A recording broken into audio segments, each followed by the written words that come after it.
संतान सप्तमी व्रत कथा।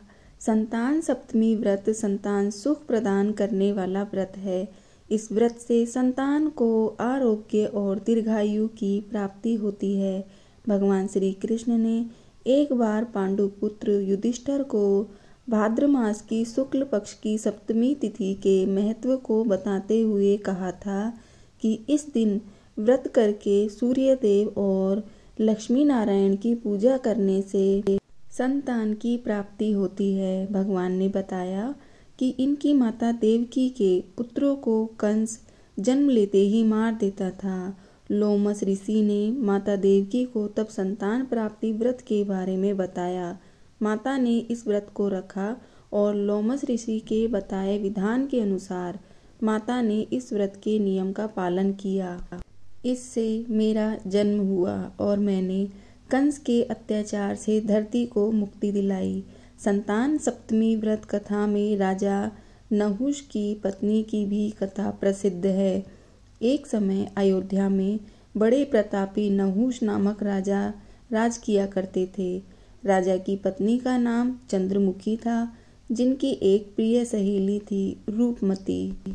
एक बार रानी चंद्रमुखी अपनी सहेली के साथ सरयू तट पर स्नान करने गई तो वहां उन्होंने देखा कि बहुत सी महिलाएं संतान सप्तमी व्रत का पूजन कर रही थी।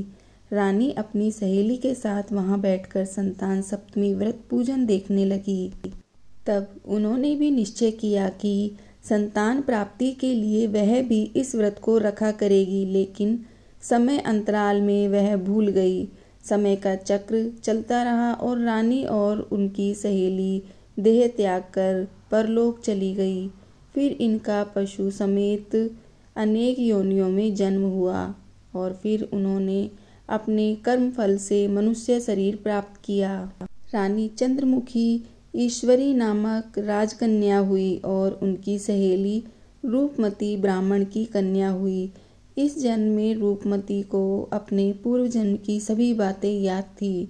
उसने संतान सप्तमी व्रत किया जिससे उसे 8 संतान प्राप्त हुई, लेकिन ईश्वरी ने इस व्रत को नहीं किया जिससे वह इस जन्म में भी निसंतान थी। रूपमती के पुत्रों को देखकर ईश्वरी को जलन होती थी और उसने कई बार उन्हें मारने का प्रयास किया, लेकिन वह असफल रही। बाद में उसने अपनी गलती मान ली और रूपमती से क्षमा मांगी। रूपमती ने ईश्वरी को क्षमा कर दिया और संतान सप्तमी व्रत करने के लिए कहा।